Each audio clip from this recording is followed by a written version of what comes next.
જય યશુ મસીહ, હાલેલુયા. એક નવો દિવસ પ્રભુ યેશુ મસીહ આપણને આપ્યો છે અને હું પાસે ગેબ્રિયલ તમારી મધ્યે પ્રભુ યેશુનું વચન લઈને આવ્યો છું. અને મે 14 તારીખે બહુ વિશેષ તારીખ છે. જે લોકોને ખ્યાલ છે, મે 14, 1948 એ ઇઝરાયલ દેશની પુનઃસ્થાપનાનો સમય છે, પુનઃસ્થાપનાનો દિવસ છે. અને એટલે મારી ઈચ્છા છે 2 દિવસ ઇઝરાયલ વિશે કશું બોલું. જે લોકો બાઇબલ સારું સમજે છે, જાણે છે, એમને ખબર છે કે ઇઝરાયલ એ દુનિયાની ઘડિયાળ છે. ઘણું બધું ઈશ્વરનું કાર્ય સમજવાના માટે ઇઝરાયલની તરફ દ્રષ્ટિ રાખવી જરૂરી છે. પ્રભુ યેશુ મસીહે પણ માથી 24માં કહ્યું, જ્યારે અંજીરીને મોર લાગતા જુઓ ત્યારે સમજી જવાનું કે અંજીર એ ઇઝરાયલનું પ્રતીક છે. એટલે પ્રભુ ઈસુએ પણ એ બાબત તરફ વજન આપેલું, ભાર આપેલો કે ઇઝરાયલ સાથે જે બનતા જુઓ એનાથી બીજી ઘણી બધી બાબતો આત્મિક જીવનમાં તમારે સમજી લેવાની. અને એટલે આપણે પણ થોડી બાબતો સમજવા માંગીએ છીએ. હું ઘણીવાર એમ કહું છું કે ઈશ્વરને સારી રીતે સમજવાના માટે જૂનો કરાર વાંચવો બહુ જરૂરી છે. ઇઝરાયલીઓ વિશે વાંચવું બહુ જરૂરી છે, કેમ કે એ તમને હિંમત આપશે, બળ આપશે. હું ઘણું બધું કહી શકું, આગળ જોઈએ થોડું ઘણું કહું, પણ એ પહેલાં એક બાબત તમને કહી દઉં કે ઇઝરાયલની પુનઃસ્થાપના એ એટલી અદ્ભુત અને અજાયબ છે, ઘટના છે. જોકે આવતીકાલે વધારે જોઈશું, એની વરસગાંઠના દિવસે જ વધારે જોઈશું, પણ આજે પણ ઇઝરાયલ સંબંધી એક બહુ ઇમ્પોર્ટન્ટ પોઈન્ટ આપણે જોવા માગીએ છીએ અને એ જોઈને આપણે આપણા જીવનો સંબંધી પણ ઉત્તેજન મેળવવા માગીએ છીએ. પણ એ કરીએ પહેલાં થોડા વર્ષો પહેલાંની વાત છે, અથવા ઘણા વર્ષો પહેલાંની વાત છે. ઇઝરાયલની રાણીએ ઇંગ્લેન્ડની રાણીએ ઇંગ્લેન્ડના પ્રાઇમ મિનિસ્ટરને, જેમનું નામ ડી ઇઝરાયેલી હતું, એમને એકવાર પ્રશ્ન પૂછ્યો, તમે વાતે વાતે ઈશ્વર ઈશ્વર ઈશ્વર ઈસુ ઈસુ કરો છો, શું છે? તમને ખબર છે કે ઈશ્વર છે? રાણી માનતી નહોતી. ડી ઇઝરાયેલીએ જે જવાબ આપેલો ઇતિહાસમાં ફેમસ થઈ ગયો.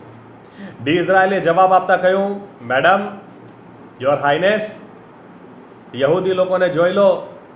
ખાલી તમે યહૂદી લોકોને જોઈ લેશો ને તો બી તમને ખબર પડશે કે ઈશ્વર છે. એટલું જ નહીં, પણ યહૂદીઓનો ઈશ્વર એ જીવતો ઈશ્વર છે. હાલેલુયા.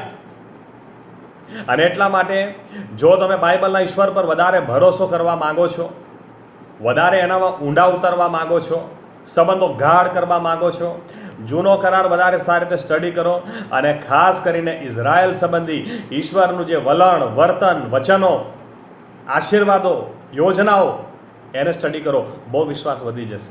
આજે એક પોઈન્ટ તમારી મધ્યે હું લાવું ઇઝરાયલ સંબંધી, જેનાથી આપણે પણ ઘણું બધું મેળવી શકીએ. એક કલમ વાંચીએ, માથી 16 અને 18. પ્રભુ શું એમ કે છે, મારી મંડળી હું બાંધીશ. હું ખાલી છેલ્લો જ ભાગ લઉં છું. મારી મંડળી હું બાંધીશ અને તેની સામે, તેની વિરુદ્ધ હાડેસની સત્તાનું જોર નહીં ચાલે. પ્રાર્થના કરીએ. અમારા જીવતા ઈશ્વર પ્રભુ યેશુ મસીહ, અમે તમારા વચનો માટે તમારો આભાર માનીએ છીએ અને પ્રાર્થના કરીએ છીએ આ સમયે તમે તમારો આત્મા અમારી પર તમે રેડી દો અને તમે અમારી દરેકની સાથે આજે વાત કરો, વ્યવહાર કરો. પવિત્ર આત્મા અમને સર્વ સત્યમાં દોરી જાય અને સત્ય અમને મુક્ત કરે. અમે વિનંતી કરીએ છીએ કે અમારા પ્રભુ યેશુઆ, અમારી સાથે તમારા મરજી મુજબનો તમે વ્યવહાર કરો. તમારી જ મરજી અમારા જીવનોમાં પૂરી થાવ અને તમે જ માન અને મહિમા લો. અમે પણ અમારા હૃદય, મનોના દ્વાર તમારા માટે ખોલીએ છીએ અને પ્રાર્થના કરીએ છીએ, જ્ઞાન, બુદ્ધિ, ડાપણ, સમજણ અને પ્રકટીકરણનો આત્મા અમને દરેકને આપો. અને તમારા નોતરાની આશા શી છે અને તમારામાં અમે કેટલા વિશેષ છીએ એ બાબત આજે તમે અમને સમજાવો અને એમ કરતા માન અને મહિમા તમે એકલા જ લો. અમારા તારનાર, અમારા પ્રભુ, અમારા પરમેશ્વર, અમારું સર્વસ્વ એવા પ્રભુ યેશુ મસીહના નામમાં પ્રાર્થના કરીએ છીએ. આમેન. ધન્યવાદ પ્રભુ યેશુમાં. હાલેલુયા. આજે એક બહુ જ વિશેષ બાબત તમારી સાથે વહેંચીશ. તમે જુઓ, આપણે એ થોડી કલમો જોઈ લઈએ. દાખલા તરીકે બીજો કાળવૃતાંત, ઇઝરાયલ. આગળ વધીએ પહેલાં, ઈશ્વર ઇઝરાયલીઓને એમ કહે છે, અથવા મૂસાને એમ કહે છે, જે દેશ હું તને બતાડું એ દેશમાં તું જા. ઇબ્રાહિમને, ઈશ્વર ઇબ્રાહિમને ઉત્પત્તિ 12મા અધ્યાયમાં વચન આપતા કહે છે, જે દેશ હું તને બતાડું એ દેશમાં તું જા. તો ઈશ્વરે કેમ એ દેશ, કનાન દેશ, ઇઝરાયલ દેશ, એ મૂસાને, ઇબ્રાહિમને એમ કીધું કે હું તને બતાડું ને તું એમાં જા? બાઇબલ બહુ સારી રીતે સ્ટડી કરશો તો તમને એક વસ્તુનો ખ્યાલ આવશે કે આ દેશ એ ઈશ્વરનો દેશ છે. ઈશ્વર, આખી પૃથ્વી એની છે. કે છે દરેક ઢોરઢાક મારા છે, બધું જ મારું છે, પણ ઈશ્વરે જો કોઈ દેશને પોતાનો કીધો હોય તો આ, કોઈ જમીનને પોતાની કીધી હોય તો એ આ. અને એટલા માટે કોઈ આશ્ચર્યની વાત નથી કે યરુશાલેમ નગરી ઇઝરાયલની વિરુદ્ધ એટલા બધા યુદ્ધ થયા છે જેટલા બીજા કોઈની સામે નથી થયા, કેમ કે ઈશ્વરે કહ્યું આ મારો દેશ છે, આ મારી જગ્યા છે. અને એટલા માટે શૈતાન બધા ધમ પછાડા ઇઝરાયલને, યરુશાલેમને ખતમ કરવા વિશે કરી ચૂક્યો છે. ઇવન અંતના દિવસોમાં પણ જે યુદ્ધ થવાનું છે, ત્રીજું વિશ્વ યુદ્ધ થવાનું છે, એનો બી મારો ઇઝરાયલ ને યરુશાલેમ પર જ થવાનો છે. આપણને પ્રશ્ન થવો જોઈએ કેમ કે ઈશ્વરે કીધું આ મારો દેશ છે, આ મારી જગ્યા છે. અને એટલા માટે ઈશ્વર ઇબ્રાહિમને કશે બી નહીં લઈ ગયા. ઇબ્રાહિમને શું કીધું? હું જે દેશ બતાડું, કયો બતાડીશ? જે મારો છે, મારો છે, મારો છે, મારો દેશ. અને એટલા માટે ઇઝરાયલોને જ્યારે મૂસાની આગેવાનીમાંથી ઈશ્વરે બહાર કાઢ્યા ત્યારે પણ ઈશ્વરે શું કીધું? ત્યારે ઈશ્વરે એમ કીધું કે કનાનમાં હું તમને લઈ જાઉં, તમારે અંદરથી બધા લોકોને બહાર કાઢી દેવાના. શેના માટે?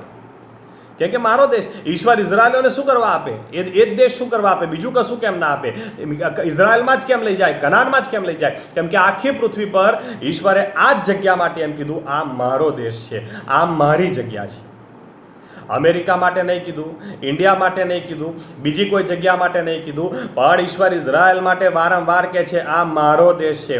એટલે એ ભાગ ઈશ્વર પોતાનો ગણે છે, અને પોતાનો ગણે છે એટલે પોતાના લોકોને આપે, એટલે ઇઝરાયલીઓને આપે. અને એટલે જ્યારે ઇઝરાયલીઓ સીધા ના રહે તો ઈશ્વર એમને હટાવી દે, ગુલામીમાં બી મોકલી દે. કેમ?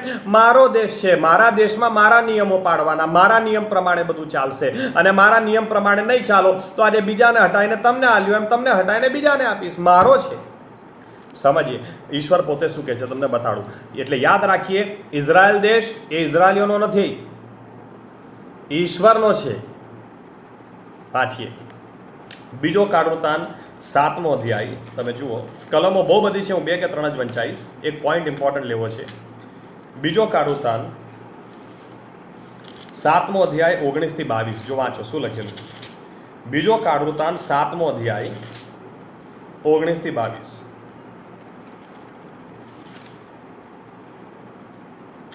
પણ જો તમે વિપરીત થઈને મારા વિધિઓ તથા મારી આજ્ઞાઓ જે મેં તમારી આગળ મૂક્યા છે તેઓનો ત્યાગ કરશો અને અન્ય દેવોની ઉપાસના કરીને તેઓને ભજશો, તો મારો જે દેશ મેં ઇઝરાયલીઓને આપ્યો છે. જો ઈશ્વર શું કહે છે?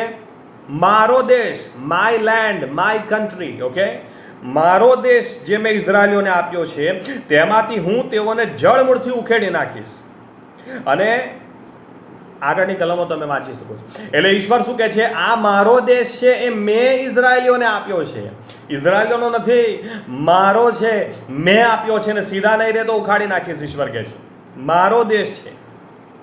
યોએલ તમે 1લો અધ્યાય જુઓ, 6ઠ્ઠી કલમ.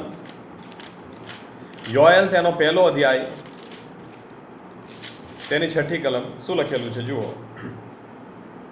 કેમ કે એક બળવાન પ્રજા જેના માણસ અસંખ્ય છે તે મારા દેશ પર ચડી આવી છે. ઇઝરાયલ પર ચડી આવી છે, ઇઝરાયલીઓ પર ચડી આવી છે, એમ નથી લખેલું. શું કહે છે? મારા દેશ પર. આ મારો દેશ છે. એટલે ઈશ્વર શું કહે છે? This is my land, this is my property. Even Joel 3જા અધ્યાય 2જી કલમમાં પણ એમ લખેલું છે.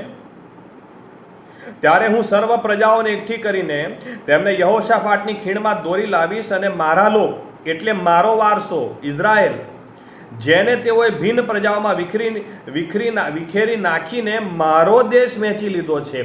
આ મારો દેશ છે. This is my land, this is my property. કેમ કે મારું ઘર હોય તો એમાં મારી મરજી ચાલે, એમાં મારું ચાલે. આ ઈશ્વર એમ કે છે આ ઇઝરાયલ એ મારો દેશ છે, આ મારી જમીન છે, આ મારી પ્રોપર્ટી છે, મેં ઇઝરાયલીઓને આપી છે. એટલે મારો દેશ છે, એટલે એમાં મારી મરજી ચાલશે, મારી મરજી ચાલશે, બીજાની મરજી નહીં ચાલે. અને એટલા માટે ઈશ્વર એટલે એક પોઈન્ટ તમારી સાથે વહેંચું, ઉદાહરણો સાથે, દાખલાઓ સાથે તમારી સાથે વહેંચું. એટલા માટે ઈશ્વર જ્યારે એમ કે છે કે ઇઝરાયલને એમ કે છે કે જે તને અડકે છે એ મારી આંખોની કીકીને અડકે છે, જે તને અડકે છે એ મને અડકે છે, એટલે હું છોડીશ નહીં. કેમ કે તું મારો છે, આ જમીન મારી છે, તમે મારા છો, મેં તમને આપી છે. એટલે આ જમીનની વિરુદ્ધ ઇવન ઈશ્વર એમ કે છે, ઝખારિયા 12 અને લગભગ 9મી કલમ હશે, કે જે લોકો યરુશાલેમની વિરુદ્ધ ચડી આવશે જે લોકો ઇઝરાયલની વિરુદ્ધ ચડી આવશે, એકને બી નહીં છોડું, એકને બી I will seek to destroy them લખેલું છે. હું એમને એક એકને ખતમ કરી નાખીશ. કેમ? કેમ કે મારો દેશ છે. આજે ઈશ્વરનો દેશ છે, ઈશ્વરની પ્રજા છે, પણ ખાસ કરીને દેશની વાત કરીએ, મારો દેશ છે, એની વિરુદ્ધ તમે ચડી આવશો, તમને છોડીશ નહીં. એની વિરુદ્ધ તમે કશું ખોટું કરશો, તમને છોડીશ જ નહીં. ઈશ્વરે આ બાબતને કેટલી ગંભીરતાથી લીધેલી છે એ મારી ઈચ્છા છે આજે આપણે સમજીએ. મારો દેશ છે, મારી પ્રજા છે, મારા લોકો છે, પણ ખાસ કરીને દેશ મારો દેશ છે. એટલે મારો દેશ છે તો મારો કાનૂન ચાલશે, મારો દેશ છે તો એમાં મારા નિયમો ચાલશે. મારો દેશ છે, તમારે નિર્ણય નહીં લેવાનો. એક સિમ્પલ વાત છે, મારા પૈસા હોય તો તમે કેવી રીતે નિર્ણય લઈ શકો કે કેવી રીતે ખર્ચવાના? તમારા પૈસા હોય તો હું કેવી રીતે નિર્ણય લઈ શકું કે કેવી રીતે ખર્ચવાના? એ મારું ઘર છે તો મારે નક્કી કરવાનું. તમે કેવી રીતે નિર્ણય લો કે મારે સોફા ક્યાં મૂકવાના, ખુરશી ક્યાં મૂકવાની? તમારા ઘરમાં એ રીતે હું કેવી રીતે નિર્ણય લઈ શકું? અને એટલે ઈશ્વર એ વારંવાર બતાડી ચૂક્યા છે ઇતિહાસમાં, આ મારો દેશ છે, આ મારી જમીન છે, મેં ઇઝરાયલીઓને આપ્યા છે, મારો દેશ છે. અને એટલે એની વિરુદ્ધ કોઈ પણ નિર્ણય લે, એની વિરુદ્ધ કોઈ પણ પગલાં લે તો ઈશ્વર એને છોડતો નથી. ઈશ્વર એવા વ્યક્તિઓને છોડતો જ નથી. એટલે ઈશ્વર એમ કહે છે, મારો દેશ છે અને ઇઝરાયલ એ મારી પ્રજા છે. યાદ રાખજો, ઈશ્વરે વચન આપેલું ઇબ્રાહીમને, ઉત્પત્તિ 12મો અધ્યાય એની 1, 2 ને 3 કલમ. ઈશ્વરે વચન આપીને કીધેલું કે જે તને આશીર્વાદ આપશે એને હું આશીર્વાદ આપીશ, અને જે તને શ્રાપ આપશે એને હું શ્રાપ આપીશ. આ એટલી ગંભીર બાબત છે, ક્રિશ્ચનોને તો ખબર પડતી જ નથી.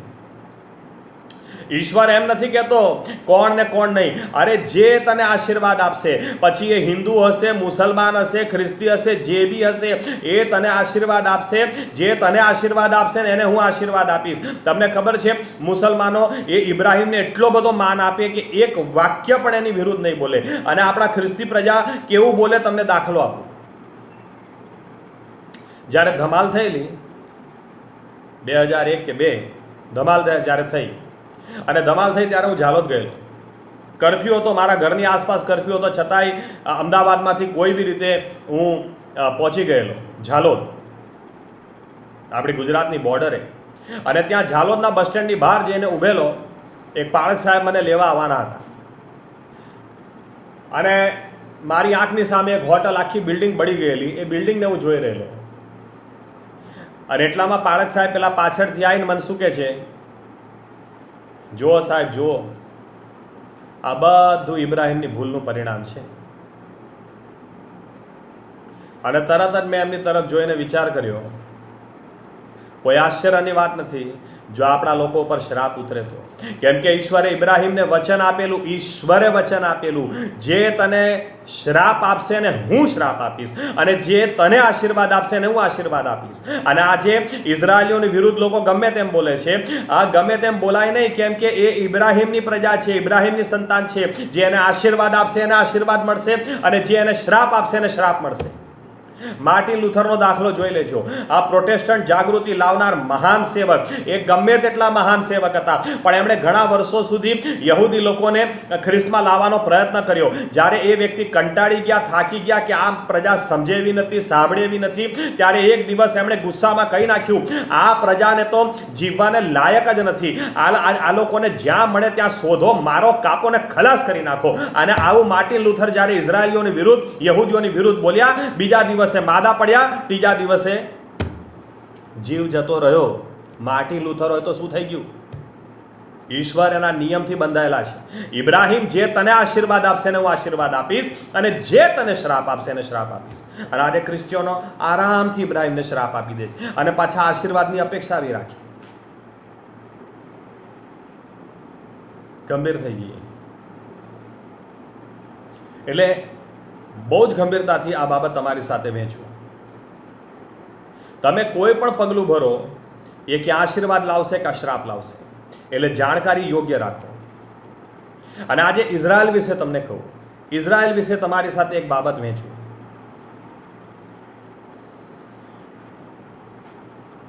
ઈશ્વર જ્યારે એમ કે છે આ મારો દેશ છે, આ મારી જગ્યા છે, એને હાથ નહીં લગાડવાનો, એના વિશે તમારે નિર્ણયો નહીં લેવાના.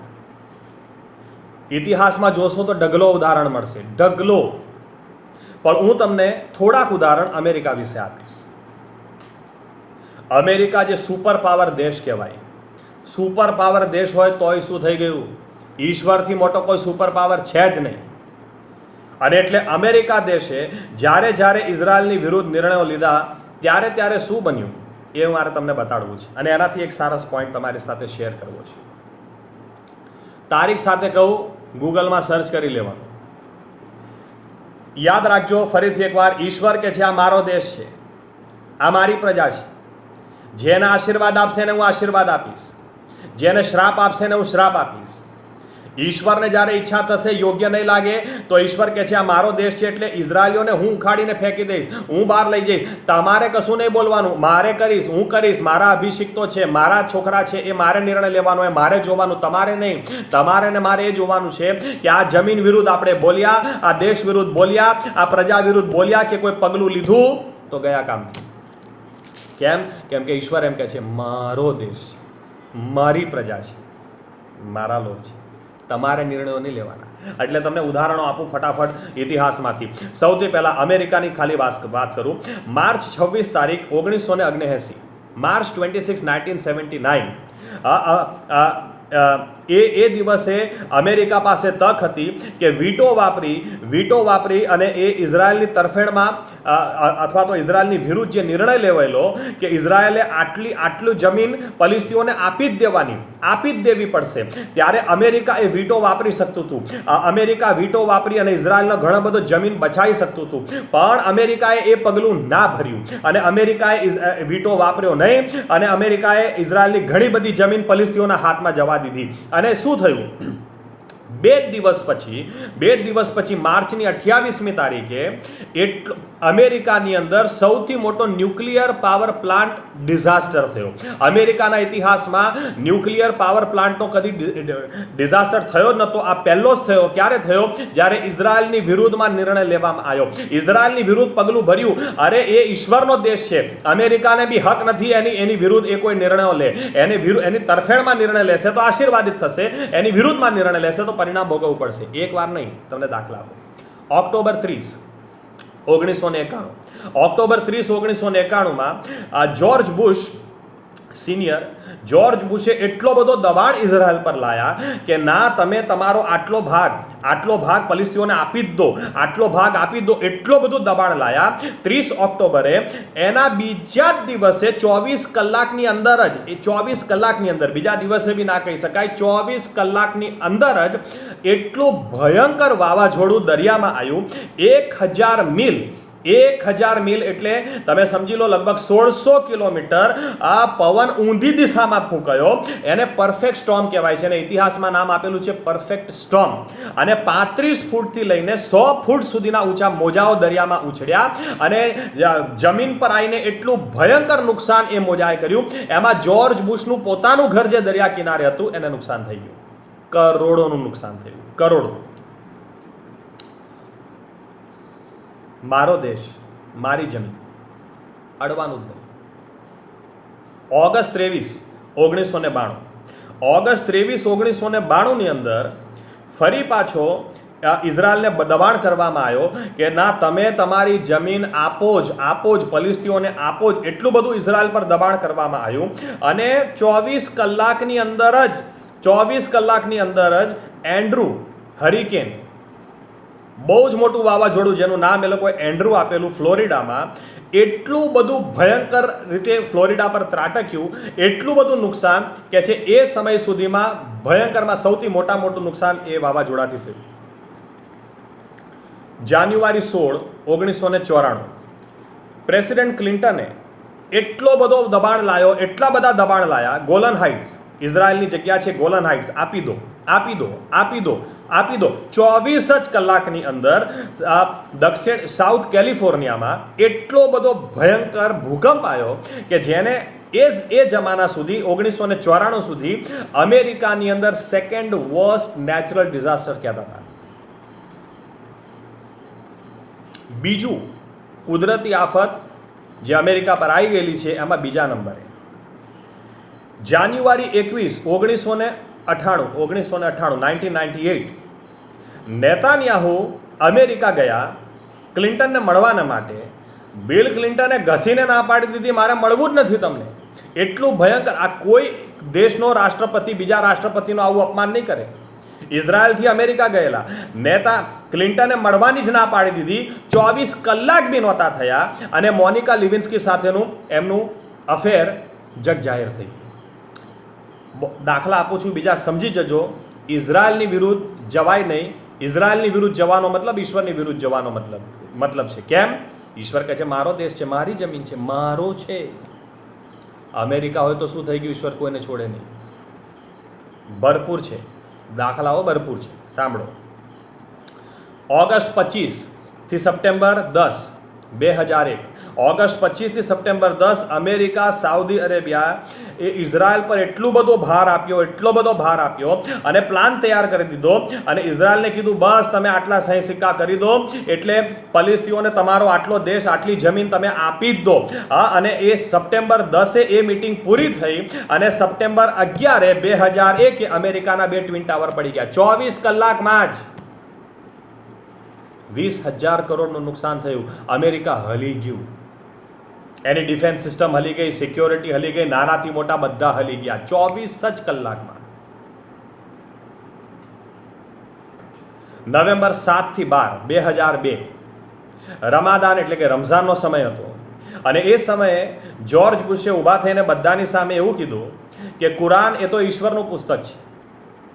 અને આવું કીધું એટલે તરત જ દુનિયાભરના જે મુસલમાન લીડરો હતા એમને લાગ્યું કે આવું વાક્ય બોલ્યા જ છે તો હવે પ્રેશરમાં લાવીએ. એટલે બધા જ્યોર્જ બુશની પાસે પહોંચી ગયા વારાફરથી અને પ્રેશર લાવવા લાગ્યા. ઇઝરાયલને કો આટલી જમીન આપે, ઇઝરાયલને કો આટલી જમીન આપે, ઇઝરાયલને કો આટલી જમીન આપે. અને એના પછીના 7 દિવસની અંદર અમેરિકાની અંદર એના પછીના 7 દિવસની અંદર અમેરિકાની અંદર 88 આઉટ ઓફ સીઝન ટોર્નેડો, જેની કોઈ ઋતુ નહોતી, કોઈ સમય નહોતો, 88 ટોર્નેડો, 88 વાવાઝોડા ચારે બાજુએ અમેરિકામાં ફાટી નીકળ્યા. એપ્રિલ 30, 2003 ક્વાર્ટેટ, જેને કે ક્વાર્ટેટ એટલે United Nations, European union, America અને રશિયા, આ 4 જણાએ ભેગા થઈને પોતે જ, ઇઝરાયલ તો એમાં છે જ નહીં, ઇઝરાયલ માટે નકશો બનાવી દીધો. બસ ઇઝરાયલ હવે આટલું ને આટલું ફલિસ્તીનોને આપી દેવાનું. અરે આ ઈશ્વરનો દેશ છે. ઈશ્વર કહે છે મારો દેશ છે, મારી જગ્યા છે, તમે કોણ એને ભાગલા કરાવનાર? અને આ કર્યું આ 4 જણાએ ભેગા થઈને. અને એના પછીના છેલ્લે અમેરિકાએ સિક્કો માર્યો. 7 જ દિવસની અંદર 412 વાવાઝોડા આખા અમેરિકામાં ત્રાટકી ગયા. અબજો રૂપિયાનું નુકસાન. અકસ્માત 1 વાર થાય, 2 વાર થાય, આ ઘડી ના થાય. હજુ તો આગળ તમને બતાડું. 2005ની અંદર અમેરિકાએ ઇઝરાયલને ફરજ પાડી ગાઝા પટ્ટીમાંથી 10,000 લોકોને ઘર ખાલી કરાવ્યું છે. જે લોકો એ જમાનામાં સમાચાર જોયા હશે, શું ઇઝરાયલી લોકો રડી રહેલા. સરકારે અમેરિકાના દબાણમાં આવીને ઇઝરાયલની સરકારે જબરજસ્તી લોકોને ઘરમાંથી બહાર કાઢ્યા. એટલા માટે કે એ વેસ્ટર્ન ગાઝા પટ્ટી એ ફલિસ્તીનોને આપી દે. ઈશ્વરનો દેશ છે, ઈશ્વરે ઇઝરાયલીઓને આપ્યો છે, એને અમેરિકા ફરજ પાડે કે તમે બીજાને આપી દો. 2005ની અંદર 10,000 ઘર ખાલી કરાયા. 10,000 ઘર યહૂદીઓના આ બાજુ ખાલી કરાયા. પેલી બાજુ 24 જ કલાકની અંદર કેટરીના આવ્યો ન્યૂ ઓર્લિન્સની અંદર અને 10,000 લોકોને મારી નાખ્યા. આ બાજુ 10,000 ના ઘર ખાલી કરાયેલા, પેલી બાજુ 10,000. હાલત ખરાબ કરી નાખી, કમર તોડી નાખી. દુનિયાની 5મા નંબરનું પોર્ટ હતું, બેસાડી નાખ્યું 24 કલાકમાં જ.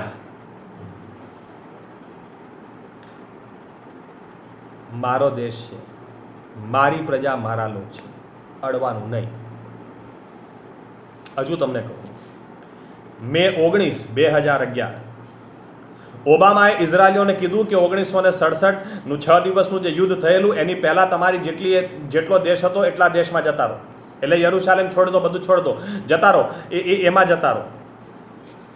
આવું કીધું અને 3 દિવસમાં મેની 22 તારીખે લગભગ અડધા માઇલનું એટલે 800 metre wide EF5 multiple vortex tornadoes કહે છે, એ જોપ્લિન નામની જગ્યાની અંદર એટલો ભયંકર રીતે ત્રાટક્યું કે એવું કહેવાય છે કે મોંઘામાં મોંઘું જો વાવાઝોડું કોઈ આવ્યું હોય તો એ આ હતું. અમેરિકાને જે મોંઘું પડ્યું એ આ વાવાઝોડું.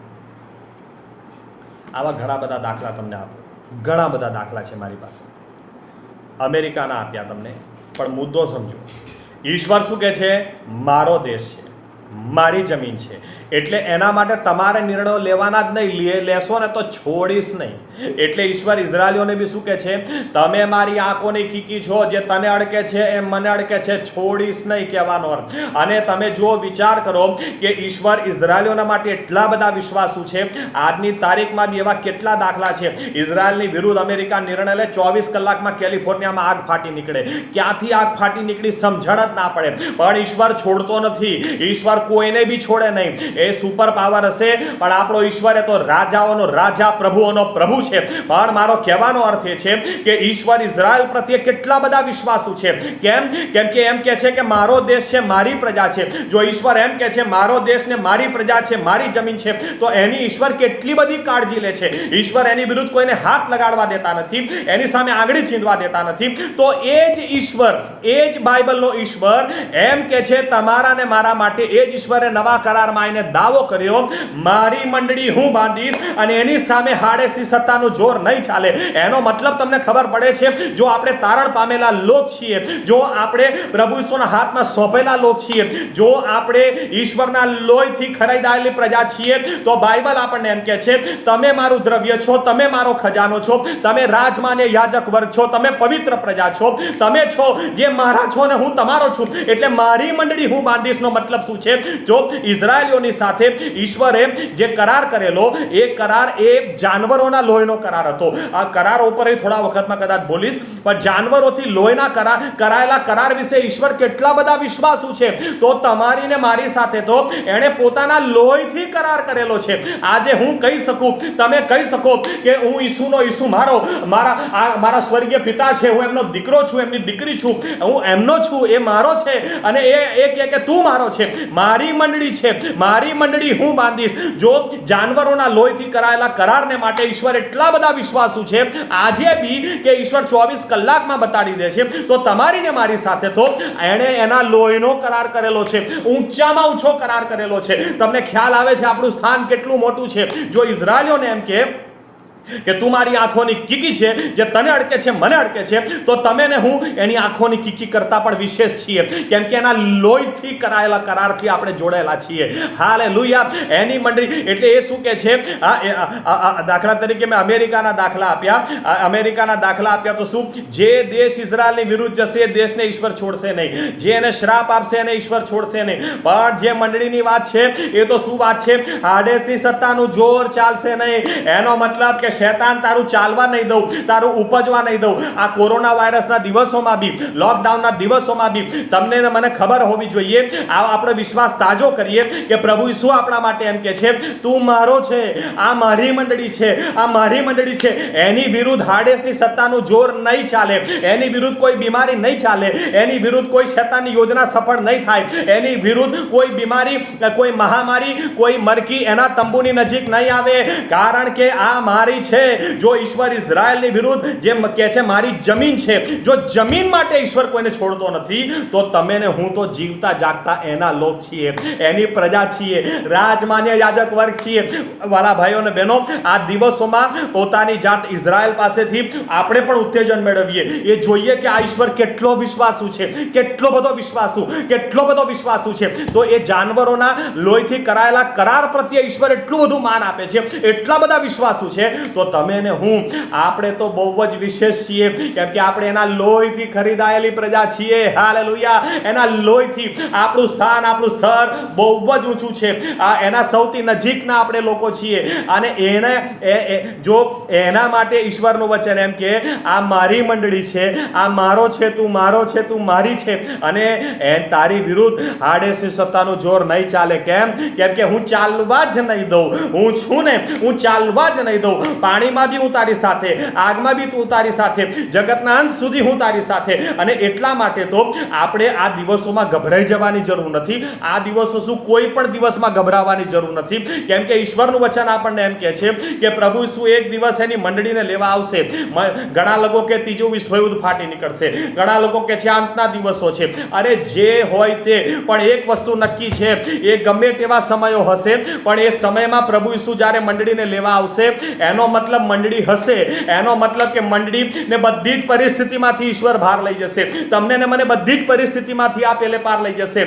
કેમ? કેમ કે મારી મંડળી છે, મારી છે, મારી જમીન છે, છોડતો નથી. તો આ તો મારી મંડળી છે, એની સામે હાડેસી સત્તાનું જોર નહીં ચાલે.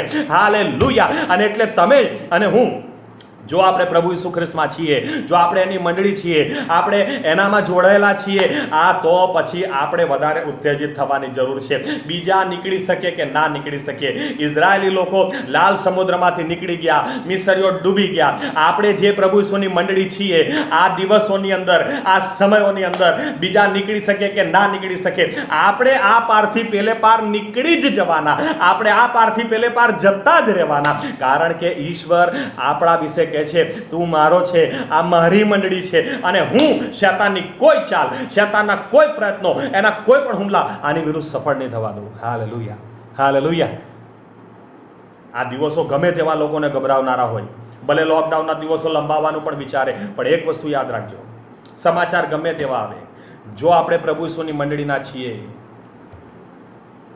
એના લોહીથી નવાયેલા છીએ, તારણ પામેલા છીએ, તો આપણે તો આ પારથી પેલે પાર જવાના જ છીએ. હાલેલુયા. એક જમીન માટે ઈશ્વર ચૂપ રહેતો નથી, એક દેશ માટે ચૂપ રહેતો નથી, તો આ તો એના લોહીથી ખરાદાયેલી પ્રજા છે, એ આપણા માટે ચૂપ નહીં રહે. અને એટલે આ દિવસોમાં પોતાને ઉત્તેજન આપીએ, ઇઝરાયલને જોઈએ, પોતાને ઉત્તેજન આપીએ, પોતે ઉત્તેજિત થઈએ કે કેટલો વિશ્વાસુ ઈશ્વર છે, કેટલો વિશ્વાસ. અમેરિકા દેશ, કદાચ બીજો કોઈ દેશ એની સામે ના થઈ શકે, ઈશ્વર નહીં છોડતો. અમેરિકા છે તો શું થયું? સારી રીતે તમે ઇતિહાસ વાંચશો ને તો તમને ખબર પડશે કે 1948ની અંદર ઇંગ્લેન્ડ માટે એમ કહેવાતું કે ઇંગ્લેન્ડનો સૂરજ, યુકે, યુનાઇટેડ કિંગડમ, એનો સૂરજ કદી આથમતો જ નથી. તો સૂરજ, આખી દુનિયા પણ એને રાજ કર્યું, પણ બીજા વિશ્વયુદ્ધ વખતે કેમ એનો સૂરજ આથમી ગયો? કેમ કે બીજા વિશ્વયુદ્ધ વખતે ઇંગ્લેન્ડે ઇઝરાયલ સાથે દગો કર્યો, ઇઝરાયલ સાથે દગો કર્યો. મારી પાસે સમય નથી કે ડિટેલ તમને આપું, પણ ઇંગ્લેન્ડે દગો કર્યો, એનો સૂરજ આથમી ગયો. જે તને શ્રાપ આપશે ને હું શ્રાપ આપીશ. અને અમેરિકા એ જ વખતે ઇઝરાયલનો હાથ પકડી લીધો અને અમેરિકા થઈ ગયું. કેમ કે જે એને આશીર્વાદ આપશે ને હું આશીર્વાદ આપીશ, જે તને શ્રાપ આપશે ને હું શ્રાપ આપીશ. તો અમે વિચાર કરો, જાનવરોના લોહીથી જે ઈશ્વરનો સાથેનો કરાર થયેલો છે, એ પ્રત્યે ઈશ્વર એટલા વિશ્વાસુ છે, એટલી કાળજી રાખે છે, એટલી ગંભીરતા રાખે છે. તો તમારી ને મારી સાથે એના લોહીથી કરાર થયેલો છે. હાલેલુયા. ખ્યાલ આવે છે? બીજા લોકો નીકળે કે નહીં નીકળે, આપણે આ પારથી પેલે પાર નીકળી જ જવાના. કેમ કે પ્રભુ ઈસુ આવશે ત્યારે મંડળી તો હશે જ, તમે ને હું એ તો રહેવાના જ. કેમ? આપણે બહુ ખાસ છીએ એટલે ના, આપણો ઈશ્વર બહુ ખાસ છે. એ વચન આપનાર ને વચન પાળનાર ઈશ્વર છે. આપણે એની મંડળી છીએ તો એ આપણને સાચવી જ લેશે, આપણું યુદ્ધ એ લડી જ લેશે, આપણી રક્ષા એ કરી જ લેશે. ગમે તેવા સમય આવે, પાણીમાં નહીં ડૂબવા દે, આગમાં નહીં બળવા દે, આ પારથી પેલે પારે લઈ જ જશે. અને યાદ રાખીએ, અને જે આપણી સામો થશે એને ઈશ્વર છોડશે નહીં. કેમ? મારી મંડળી છે, મારો છે દેશ, મારી જમીન છે, એની સામે કોઈ થાય તો નહીં છોડતો. તો આપણે તો જીવતા લોકો, એની પ્રતિમામાં બનેલા લોકો, એના લોહી દ્વારા એની સાથે જોડાયેલા એના લોકો, એના બાળકો, અનંતકાળ એની સાથે રાજ કરનાર એની કન્યા છે, નહીં છોડે. આવો પોતાને ઉત્તેજિત કરીએ, પ્રોત્સાહિત કરીએ, પ્રાર્થના કરીએ. અમારા જીવતા ઈશ્વર પ્રભુ યેશુ મસીહ, અમે તમારો હૃદયથી આભાર માનીએ છીએ, કારણ કે પ્રભુ યેશુ મસીહ, તમે ખરેખર જૂના કરારની અંદર કેટલી બધી ઉત્તેજનદાયક બાબતો અમારા માટે મૂકેલી છે. ખાસ કરીને ઇઝરાયલ વિશે અમે યાદ કરીએ છીએ. તમે કહ્યું આ મારી જમીન છે, આ મારો દેશ છે, અને એટલા માટે તમે ઈચ્છો એને આપી શકો, એટલા માટે તમે એ ઇઝરાયલીઓને આપી. અને સાથે સાથે તમે વચન પણ આપ્યું, ઇબ્રાહીમને વચન આપીને તમે કહેલું, જે તને શ્રાપ આપશે ને હું શ્રાપ શ્રાપ આપીશ, જે તને આશીર્વાદ આપશે ને હું આશીર્વાદ આપીશ. અને એટલે ઇઝરાયલની વિરુદ્ધ અમે તો બહુ જ બધા દાખલા જોઈ શકીએ, પણ અમુક જ દાખલા અમે જોયા છે એ સમજવાના માટે કે ઇઝરાયલની વિરુદ્ધ કોઈ પણ પગલાં લે, કોઈ પણ નિર્ણયો લે તો તમે એને છોડતા જ નથી, કેમ કે તમારો દેશ છે. તો આજે અમે જે તમારા લોહીથી ખરીદાયેલા લોક, તમારી પવિત્ર પ્રજા છીએ, તમારી પસંદ કરેલી જાતિ, રાજમાન્ય યાજક વર્ગ છીએ, તમારી મંડળી છીએ, એ છીએ તમારી અનંતકાળની અમે કન્યા છીએ, જેની સાથે સદાકાળ તમે રાજ કરવાનું પસંદ કરેલું છે, અમે એ છીએ. તો પછી અમારી વિરુદ્ધ કઈ હાડેસનું જોર ચાલી શકે? નહીં જ ચાલે. કોઈ બી આ કોરોના વાયરસ નહીં ચાલે, કોઈ અછત, કોઈ જરૂરિયાતો નહીં ચાલે, કોઈ પણ પરિસ્થિતિ અમારી વિરુદ્ધ ટકી જ નહીં શકે, કેમ કે તમે ટકવા જ નહીં દો, કેમ કે અમે તમારી મંડળી છીએ. તમારી જમીન સામે કોઈ જોયું તો તમે છોડ્યા નથી. અમે તો તમારી જીવંત પ્રજા છીએ, તમારી કન્યા છીએ, તમારી મંડળી છીએ. આ વચનોથી ચોક્કસ અમને ઉત્તેજન મળેલું છે. અમે પ્રાર્થના કરીએ છીએ પ્રભુ યેશુ મસીહ કે જે લોકો હજુ પણ તારણ પામ્યા નથી, તમારી મંડળીના સભ્યો બન્યા નથી, એમને તમે આ સમયે કૃપા આપજો. એવા સર્વ લોકોના હૃદયો તમે ઉઘાડજો કે પોતાનું હૃદય ખોલે, નમ્ર થાય અને પાપનો પસ્તાવો કરી અને તેઓ તમારા લોહીમાં પોતાની જાતને ધોઈ નાખી પાપોની ક્ષમા મેળવી અને તમારી મંડળી તેઓ બને. અને સાથે સાથે અમે જે તમારી પર વિશ્વાસ કરનારા, ઓળખનારા, તમારી સાથે જોડાયેલા દીકરા દીકરીઓ બનેલા તમારા લોક છીએ, તમારી મંડળી છીએ. આવા વચનોથી અમને વધુ ઉત્તેજિત તમે કરતા રહો. અમે આત્મિક જીવનમાં વધુ ઉત્તેજિત થતા જઈએ, આગળ ઉત્તેજિત થઈને વધતા જઈએ. આ પારથી પેલે પાર બીજા જાય કે નહીં જાય, અમે નીકળી જઈએ. જેમ ઇઝરાયલો લાલ સમુદ્રમાંથી નીકળી જ ગયા, મિસરીઓ ડૂબી ગયા, બીજા નહીં નીકળી શકે, પણ તમારી મંડળી આ પારથી પેલે પાર જવાની જ. ત્યારે એના માટે અમને વધુ તૈયાર થવા, વધુ ઉત્તેજિત રહેવા, વધુ ને વધુ તમારા આવા વચનોથી પોતાને ભરપૂર કરવા તમે અમારી સહાયતાને મદદ કરજો.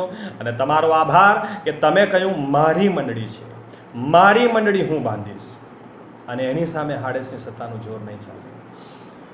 અમને તમારી મંડળી થવાનો તક તમે આપી, તમારા કેવડાવવાની તક તમે અમને આપી, અને તમે આજે વટથી કહો છો તું મારો છે, એના માટે તમારો પુષ્કળ આભાર.